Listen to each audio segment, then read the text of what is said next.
우리가 지난주 이제 주기도문 시리즈가 이제 다 마무리됐어요. 그리고 다음 주부터 여러분 주보에 이제 보셨겠지만 다음 주부터 제가 새로운 말씀 시리즈를 좀 준비해서 하려고 이제 계획을 세웠어요. 제목은 내 인생의 점점점이에요. 내 인생의 점점점. 그래서 이제 다음 주부터 몇 주가 될지 모르지만 도대체 그 점점점이 뭔가 한 주 한 주 저와 여러분들이 하나님의 말씀을 통해서 은혜를 좀 나누기를 원합니다. 그래서 오늘은 징검다리 주예요. 한 시리즈가 끝났고 또 한 시리즈가 시작하기 전에 이 징검다리 뭘 할까 한참을 고민했는데 생명의 삶 여러분 교회가 매달 한 곳씩 드리는 거 아시죠? 그리고 그 생명의 삶 그래도 보고 계시죠? 오늘이 바로 생명의 삶 9월 마지막이죠. 역대상이 끝납니다. 그리고 내일 10월 1일부터 시편이 시작해요. 그래서 새로운 말씀 시리즈를 시작하기 전에 이 역대상이 끝나니까 이 역대상이 중심된 스토리를 좀 성도님들과 나누면 좋겠다 이런 마음이 들어서 오늘은 다윗의 이야기를 좀 하려고 합니다. 역대상의 끝은 다윗의 이야기의 끝으로 맞물려져 있어요. 그리고 이제 역대하는 솔로몬이 성전을 짓는 그런 것으로 시작이 됩니다. 여러분 이스라엘 역사 가운데 이 다윗이라는 이름은 아주 특별합니다. 물론 다윗이 이스라엘의 두 번째 왕으로 이스라엘 나라의 기초를 세운 왕이기도 하죠. 그래서 특별하기도 하지만 하나님은 이 다윗을 통해서 보이지 않는 하나님의 통치가 이 땅에 어떻게 나타나는지를 보여주셨어요. 그게 바로 다윗이라는 인물입니다. 그래서 우리가 이스라엘의 역사를 보면 수없이 많은 왕들이 남유다 북이스라엘에 서지요. 그 왕들의 기준이 누굴까요? 다윗이에요. 그래서 성경에 다윗 같더라 이런 말이 나오는 거예요. 즉 다윗 같더라 그러면 그 왕은 선한 왕이에요. 하나님의 통치를 이 땅 가운데 잘 보여준 왕. 그래서 왕의 기준이 다윗입니다.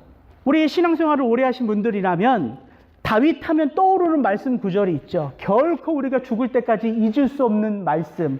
하나님 마음에 합한 자라. 이게 사실은 사도행전에 나온 말씀이에요. 같이 한번 읽겠습니다. 내가 이새의 아들 다윗을 만나니 내 마음에 합한 사람이라 내 뜻을 다 이루게 하리라. 여러분 저런 축복이 어디 있어요?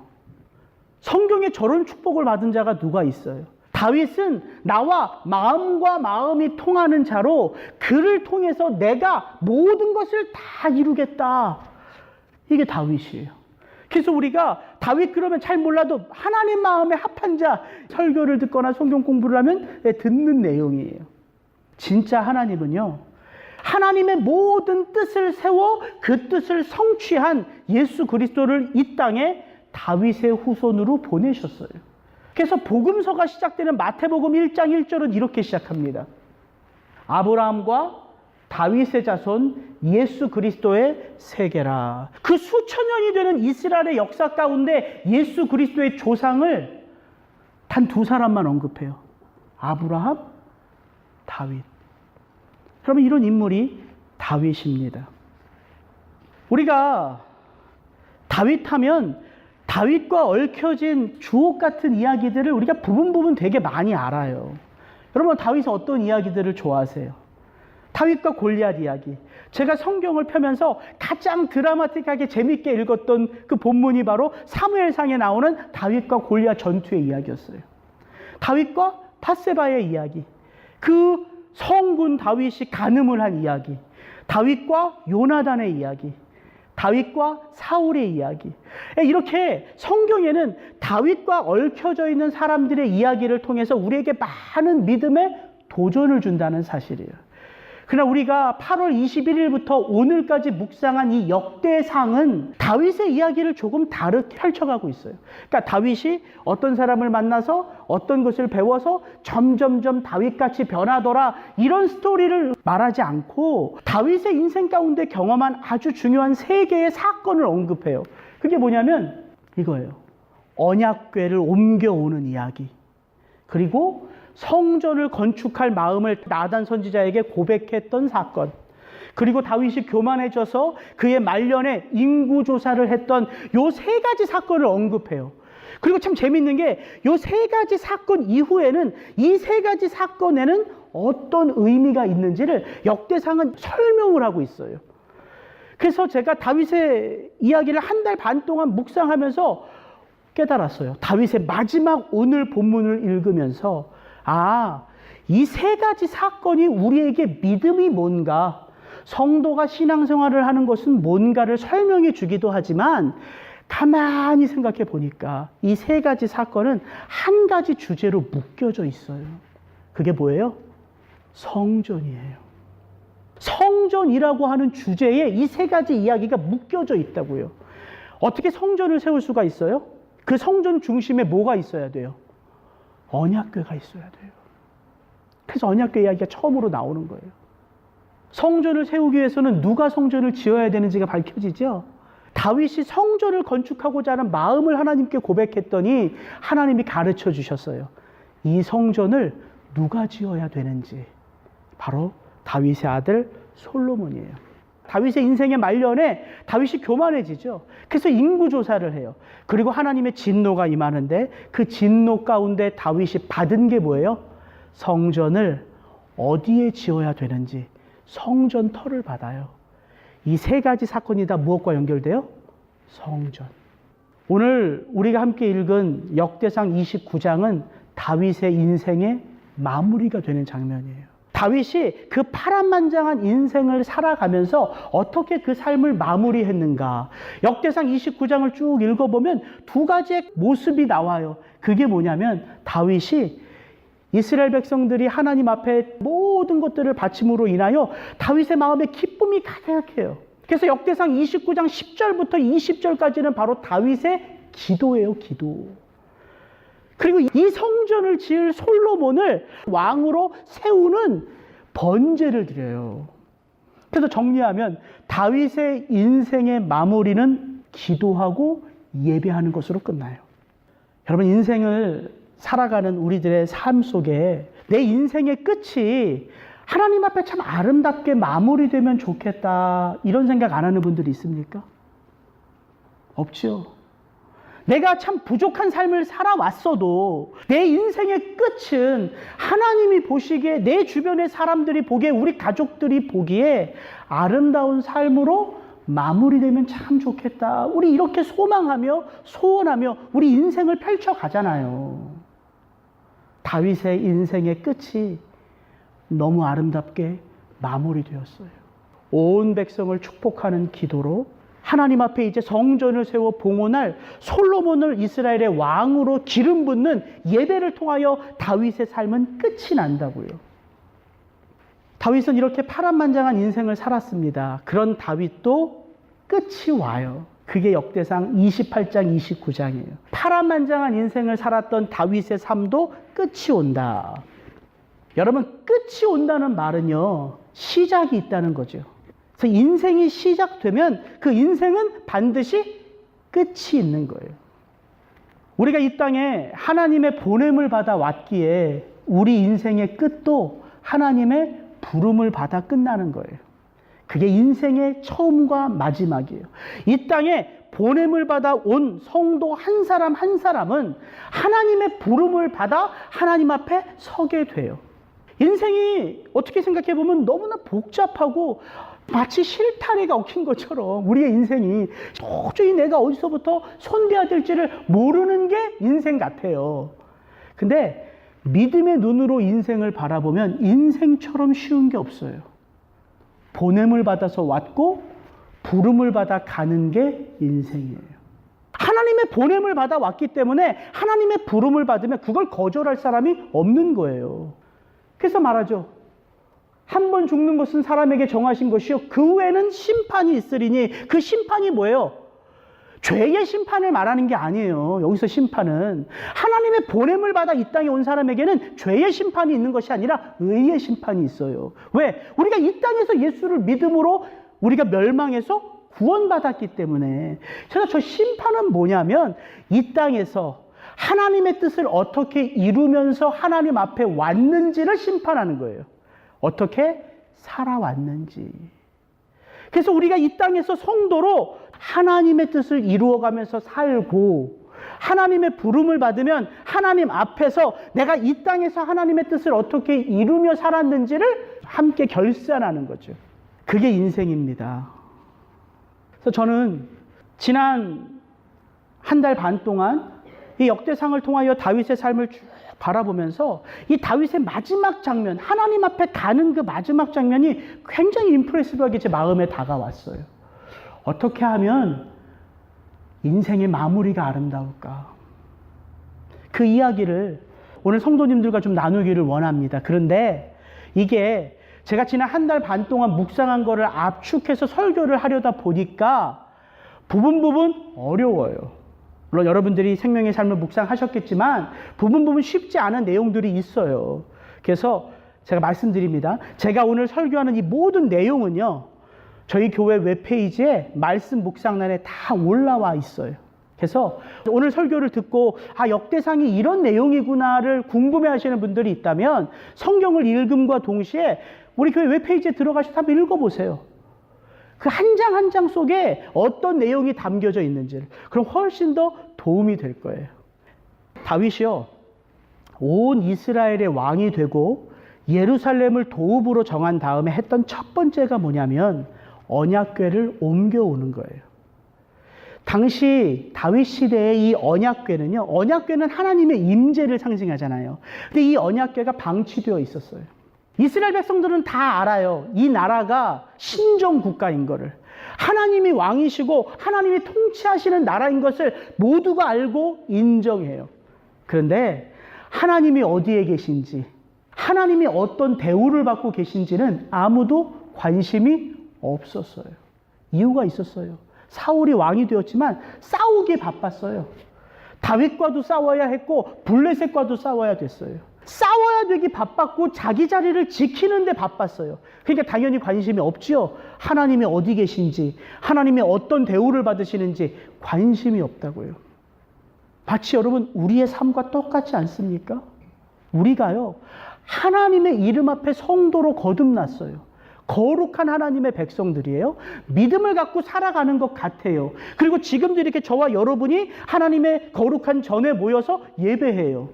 근데 우리의 삶을 한꺼풀만 벗겨보면 저도 그렇고 성도님도 그렇고 다 바빠요. 뭐에? 삶에. 목사님, 저 하나님을 믿고 있어요. 하나님을 믿으니까 이렇게 예배하죠. 예, 그런 믿음 있습니다. 그것도 없으면 성도 아니죠. 근데 가만히 우리의 삶을 한번 돌아보자는 거죠. 내 속에 나와 함께 하시는 성령님이 무엇을 원하시는지 내가 얼마나 관심이 있는지, 내 속에 나와 함께 좌정하고 계시는 성령님이 내가 어떻게 살아가기를 원하시는지 얼마나 그 성령님과 친밀하게 묻고 듣고 반응하며 살아가고 있는지 한번 돌아보면 우리도 사울과 이스라엘 백성들처럼 똑같이 삶에 매여져서 살아가고 있다는 거예요. 다르지 않습니다. 근데 다윗은 결심했다는 거예요. 하나님이 내게 맡겨주신 이 백성들을 내가 어떻게 통치하고 다스려야 될까? 이걸 생각하니까 뭐가 필요한 거예요? 하나님이 필요한 거예요. 그래서 역대상 기자는 다윗의 마음먹은 아주 단순한 삶, 나는 이제 이 백성들을 다스리기 위해서는 모든 것들을 하나님께 묻고 다스리겠다, 이 단순한 삶을 믿음이라고 정의해요. 하나님께 묻기 위하여 언약궤를 예루살렘에 모셔온 거예요. 그리고 언약궤가 예루살렘에 딱 모셔온 그날 다윗은 번제와 화목제로 하나님 앞에 예배를 드려요. 그리고 아삽을 통해서 온 이스라엘 백성들과 더불어 함께 하나님을 찬송하는 노래를 만들어서 그 노래를 함께 지어 불러요. 여러분, 우리의 삶에도 하나님을 더 가까이 모시고 싶은 마음의 간절함으로 믿음의 걸음을 옮길 때가 있잖아요. 근데 참 그게 축복인 것은 하나님을 가까이 하려고 믿음의 걸음을 옮기잖아요. 그럼 어떤 일을 경험하냐면 그 하나님이 내게 다가오는 것을 경험해요. 그게 이런 말씀이에요. 너희가 전심으로 나를 찾고 찾으면 나를 만나리라. 하나님을 가까이 하라. 그리하면 너희를 가까이 하시리라. 다윗이 그렇게 하나님을 모시고 하나님께 물음으로 이 백성들을 다스리겠다고 하는 좋은 마음을 품으니까 언약궤가 예루살렘 성에 딱 휘장 곁에 딱 들어와 있는데 다윗이 어느 날 그 하나님께 묻고자 언약궤를 이렇게 바라보는데 이런 마음이 다윗에게 들었대요. 같이 한번 읽겠습니다. 다윗이 그 궁실에 거할 때에 선지자 나단에게 이르되 나는 백향목 궁에 거하거늘 여호와의 언약궤는 휘장 밑에 있도다. 나단이 다윗에게 고하되 하나님이 왕과 함께 계시니 무릇 마음에 있는 바를 행하소서. 하나님에게 이렇게 선한 일을 마음에 품고 결단하고 그렇게 행하면요, 그 다음에는 하나님을 가까이 할 일들을 계속해서 하나님이 생각나게 하시는 거예요. 다윗이 편안한 궁에 있었어요. 얼마나 편해요. 왕인데 주변 나라들이 거의 다 정복되었어요. 근데 문득 밖을 보니까 여호와의 언약궤는 천막 안에 있는 거예요. 다윗의 마음 가운데 그런 마음이 들었어요. 난 이렇게 좋은 궁에 있는데 여호와는 저 쓸쓸히 천막에 가려져 있으니 내가 여호와를 위하여 성전을 지어드려야 되겠다. 나단한테 고백한 거예요. 나단 선지자가 다윗의 고백을 들으니까 이런 마음을 품은 자가 없어요. 이스라엘의 역사 가운데 하나님께 집을 지어드리겠다고 말한 자가 없어요. 얼마나 나단이 기뻤겠어요. 하나님께 물어보지도 않아요. 이 선지자가 하나님이 왕과 함께 하시니까 마음에 품은 것을 행하소서 이래요. 근데 그 밤 하나님이 나단에게 오시죠. 그리고 다윗에게 가서 전하라 그래요. 스탑, 다윗아, 네가 여호와의 전을 건축할 수 없느니라. 하나님이 이렇게 다윗에게 말씀하세요. 그게 우리들의 인생 가운데도 일어나는 일들이더라고요. 하나님에게 향하여 좋은 의도를 품고 좋은 마음을 품어서 뭔가 내가 좀 해보려고 하는데 그 일들이 자꾸 막혀져요. 이게 다윗의 이야기가 아니라 가만히 다윗의 삶을 묵상하니까 우리들의 이야기더라고요. 다윗에게 나를 적용해 볼 수 있다고요. 하나님이 다윗에게 스탑했어요. 짓지 마, 너 못 져. 표면적으로 보면 거절이에요. 하나님이 막으신 거예요. 근데 다윗은요, 하나님의 거절로 받지 않았어요. 왜냐하면 하나님이 다윗의 마음을 너무 기쁘게 받으신 거예요. 근데 다윗이 뭘 모르냐면 신앙하는 삶이 무엇인지를 다윗이 모르고 있는 거예요. 전에 목동으로 있을 때는 별로 할 게 없잖아요. 양들 치는 거잖아요. 이제 이스라엘의 왕이 되니까 뭐가 생겨요? 힘이 생겨요. 힘이. 권력이 생겨요. 이렇게 많은 권력이 내게 있음을 아니까 다윗이 뭘 하고 싶은 거예요? 내가 그렇게 사랑하고 좋아하는 하나님을 위해서 무엇을 해드리고 싶은 거예요. 나쁜 마음 아니에요. 귀한 마음입니다. 근데 하나님이 다윗이 그 마음을 고백하니까 신앙이 뭔지를 알려주세요. 다윗아, 신앙이란 네가 날 위해서 뭘 하는 게 아니란다. 내가 너를 이스라엘의 왕으로 세웠어. 앞으로도 내가 너의 집을 세울 거야. 하나님이 너무 유머가 있으세요. 이거는 언어 유희예요. 다윗은 성전, 여호와의 집을 져드리겠다고 고백한 거고, 여호와는 다윗에게 아니다, 네가 나의 집 짓는 게 아니라 내가 너의 집을 지어줘. 그 집은 왕궁이 아니라 다윗의 가게, 왕이 되는 다윗의 가게를 영원토록 지키고 보호해 주시겠다는 거예요. 그래서 신학자들이 이것을 다윗 언약이라고 해요. 그래서 메시아가 다윗의 후손으로 온 거예요. 다윗이 이렇게 깨닫고 하나님 앞에 고백합니다. 여호와여, 이제 주의 종과 그의 집에 대하여 말씀하신 것을 영원히 견고하게 하시며 말씀하신 대로 행하사 이 복을 영원히 누리리이다 하니라. 다윗이요, 나단 선지자를 통해서 하나님의 이 말씀을 들었을 때 다윗이 기분이 상하지 않았어요. 만약에 다윗이 기분이 상했다면, 하나님, 나 왕이에요. 나 힘이 있어요. 그거 성전 정도는 저도 지어드릴 수 있어요. 왜 못하게 하세요, 하나님? 이렇게 만약에 다윗의 마음이 상했다면 아마 나단 붙들고 따졌을 거예요. 나단 선지자, 하나님한테 좀 말씀 좀 드려봐. 왜 하나님이 막으시는지 좀 말씀 좀 드려봐. 근데 이런 장면이 안 나와요. 역대상 17장을 보시면 나단이 다윗에게 전하고 나서 나단은 사라져요. 다윗은 나단 붙들고 씨름하지 않아요. 그리고 어떤 한 구절이 나오냐면 다윗이 여호와 앞에 들어가 앉으니라 이 말이 나와요. 그리고 역대상 17장에 이건 지금 다윗의 기도거든요. 다윗의 기도가 나와요. 근데 제가 그 기도를 읽으면서 참 은혜가 됐어요. 하나님을 원망하는 기도가 아니에요. 하나님께 불평하거나 투정하는 기도가 아니에요. 하나님 이렇게 해달라고 하는 간청하는 기도가 아니에요. 그럼 어떤 기도냐? 감사하는 기도예요. 나는 이렇게 부족하고 나는 이렇게 어리고 나는 이렇게 연약하여 단지 하나님의 집을 그냥 뒤어드리고 싶은 그 마음을 고백했을 뿐인데 하나님 저를 위하여 왕조를 지켜주신다고요. 하나님 감사합니다. 그러면서 다윗이 했던 고백이에요. 이게. 근데 이 고백 속에 신앙이 뭔지가 나와 있다고요. 신앙이 뭐예요? 여러분과 제가 하나님께 무엇을 행하는 게 신앙이 아니라는 거예요. 여기 보세요. 행하는 자가 누구예요? 말씀하신 대로 행하사 누가 행하는 거예요? 여호와 하나님. 신앙은 여호와 하나님이 행하는 거예요. 그럼 신앙하는 나는 어떤 존재냐? 제일 끝에 뭐라고 나와요? 이 복을 영원히 누리리라. 이게 신앙이에요. 신앙은 저와 여러분이 힘을 키워서 하나님을 위해 무엇을 행하는 것이 아니라 하나님이 나를 통해서 일하시는 것을 보고 느끼고 체험하고 누리는 거예요. 제가 이렇게 한번 적용해 보니까 너무 쉬워요. 제 마음 가운데, 우리 아내 마음 가운데 다은이, 주은이를 이 세상에 탁월한 존재로 키우고 싶은 마음이 있어요. 예를 드는 거예요. 진짜 존귀한 딸들로 키워내고 싶어요. 그래서 제가 좋은 인포메이션은 다 취하고 우리 아내가 하여튼 주변에서 좋다는 것은 다 듣고 다은이, 주은이에게 맞춤 교육을 시켜요.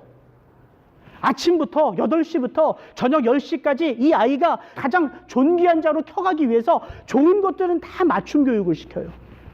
이렇게 해서 다은이, 주은이가 크면 그 인생이 가치 있고 존귀한 인생이 될까요? 여러분 이해하실 수 있으세요? 저는 이해 못하겠더라고요. 왜냐하면 저와 아내보다 다은이, 주윤이를 더 잘하시는 분이 누구예요? 하나님이세요. 이 아이들이 어떤 달란트가 있으며 이 아이들의 장점은 무엇이며 이 아이들의 약한 것은 무엇인지를 누가 제일 잘 알아요? 하나님이 제일 잘 아세요. 그래서 그 하나님이 저와 아내는 청지기이니까 저와 아내를 통해서 다은이, 주은이를 온전하게 키워주시는 게 다은이, 주은이의 인생이 가장 복된 인생이 된다는 거예요. 신앙이 이런 거라는 거예요.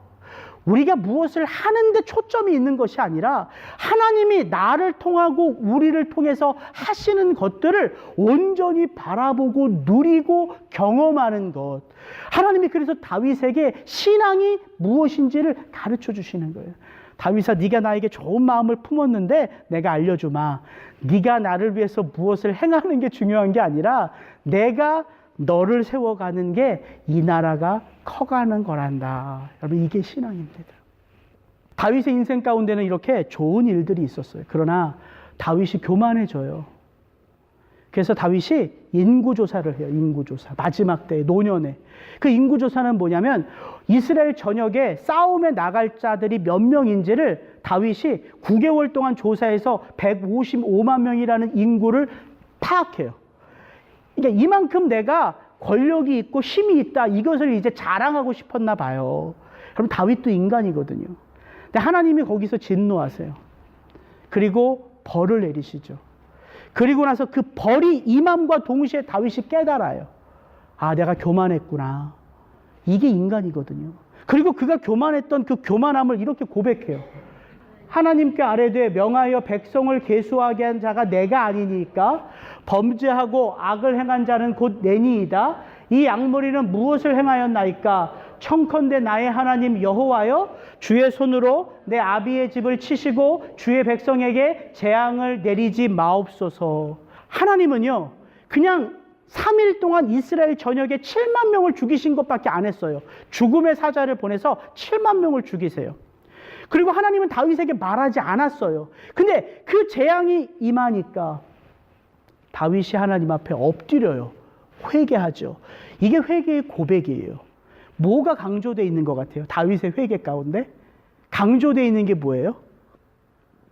노란색으로 되어 있잖아요. 강조되어 있는 게 노란색이에요. 내니이다, 이거 내니이다. 백성들을 계수하게 한 건 하나님 내니이다. 잘못한 건 내니이다.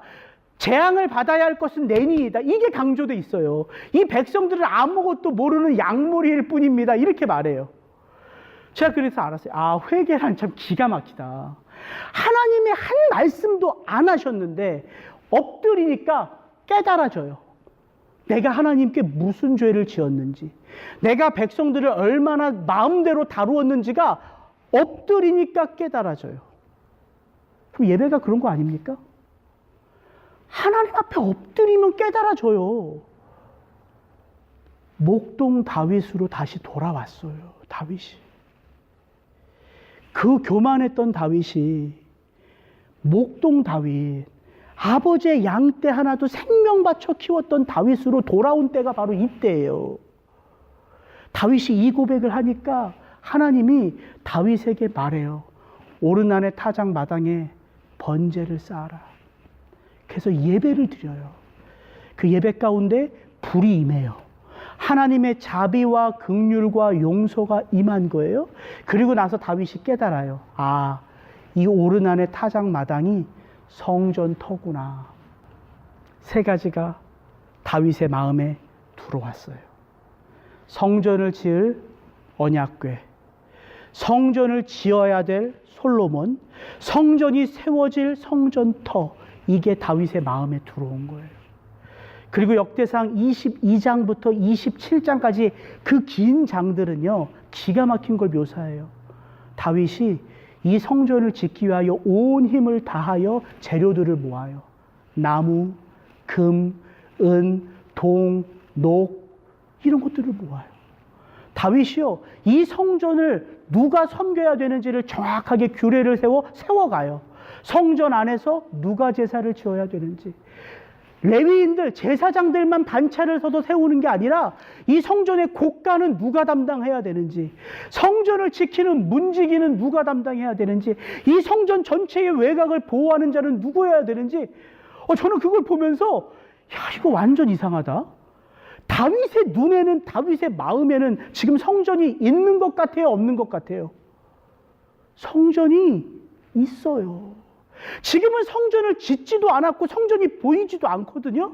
근데 다윗은 지금 이 성전에서 섬겨야 될 모든 것들을 마치 본 자같이, 마치 이 성전에서 예배를 드리는 자같이 그렇게 온 힘을 다하여 거기에 올인하고 있다는 거예요. 그리고 28장을 제가 읽어보니까 기가 막힌 내용이 나와요. 하나님이 이 성전의 설계도까지, 하나님의 손이 그 설계도를 그려서 다윗에게 건네줍니다. 성전 누가 진 것 같아요? 솔로몬입니까? 다윗입니까? 짓는 건 솔로몬이었어요. 그러나 성전에 대한 모든 것들은 누가 받았어요? 다윗이 받았어요. 그래서 오늘 아침 제 마음 가운데 깨달음이 왔어요. 하나님은요, 이 예루살렘 땅에 온 벽을 금으로 입힌 예루살렘 성전이 지어지는 것 그렇게 관심이 없어요. 뭐가 하나님께 관심일까요? 뭐가? 다윗이었어요. 오늘 아침에 제가 이 긴 내용의 설교를 할 걸 생각하니까 이걸 한 5번, 6번에 나눠서 해야 될 설교를 지금 한 편 해야 되는데 너무 머리가 복잡한데 한참을 줄여가면서 생각하면서 기도하는데 하나님이 딱 하고 깨닫게 해주신 게 하나 있었어요. 다윗이 성전이다라는 거예요. 그러고 보니까 진짜 맞아요. 하나님은 예루살렘 땅에 그 금으로 입힌 성전이 세워지는 게 전혀 중요하지 않아요. 그 성전은 뭘 상징하는 거예요? 예수님이 누구신지를 상징하는 거예요. 그 성전은요, 무너졌어요. 바벨론 포로 때 무너져 버렸어요. 예수님 당시에 헤롯이 다시 그 성전을 70년 동안 짓고 있었거든요. 그 성전 AD 70년 이후에 로마에 의해서 무너졌어요. 눈에 보이는 성전은요, 무너지는 성전이에요. 그럼 왜 눈에 보이는 성전을 하나님이 허락하셨는가? 그 눈에 보이는 성전을 통해서 무엇을 보라고? 눈에 보이지 않는 하나님의 임재를 보라고. 그때 깨달았어요. 야, 왜 다윗의 이야기가 왜 이 세 사건으로 표현되어 있으며 왜 이 세 사건은 성전이라는 주제로 묶여져 있나? 깨달음이 왔어요. 다윗이 성전이에요. 하나님은 다윗의 삶을 성전으로 지어가고 있는 거예요. 여러분, 성전이 뭔지 잘 생각해 보세요. 성전이 뭐 하는 곳이에요? 하나님을 예배하는 곳이죠. 하나님을 찬송하는 곳이잖아요. 하나님을 높이는 곳이에요. 성전에서 하나님을 예배하고 하나님을 찬송할 때 뭐가 보여요? 하나님이 보이죠. 성전에서 하나님을 만난 사람이 야, 이 성전의 금부치가 이렇게 화려하구나 이렇게 감탄하는 분들이 있어요. 이 성전에서 예배하는데 금으로 만든 이 잔에서 동물의 피를 하나님께 바치니까 야, 이 잔 참 귀하다 이렇게 감동을 표현하는 자들이 있어요? 아무도 없어요. 그 성전에서 하나님을 참되게 예배하면 그 마음 가운데 뭐가 체험되어지는 거예요? 하나님의 영광이에요. 다윗의 인생의 끝이 기도와 예배로 끝나요. 왜? 그의 평생의 삶이 그렇게 하나님 앞에 기도하고 그렇게 하나님을 예배함으로 그의 삶의 한순간 한순간이 채워져 있기 때문이에요. 여러분, 인생 아름답게 마무리하고 싶지요. 우리의 인생이 어떻게 아름답게 마무리되냐면요, 여러분이 매일매일 살아가는 그 삶이 여러분의 끝이라고 보시면 돼요. 다른 거 아니에요. 다윗은 평생 하나님 앞에 그렇게 기도했고 평생 하나님께 그렇게 찬송했고 평생 하나님께 그렇게 예배했어요. 그 모습이 다윗의 끝에도 기록된 거예요.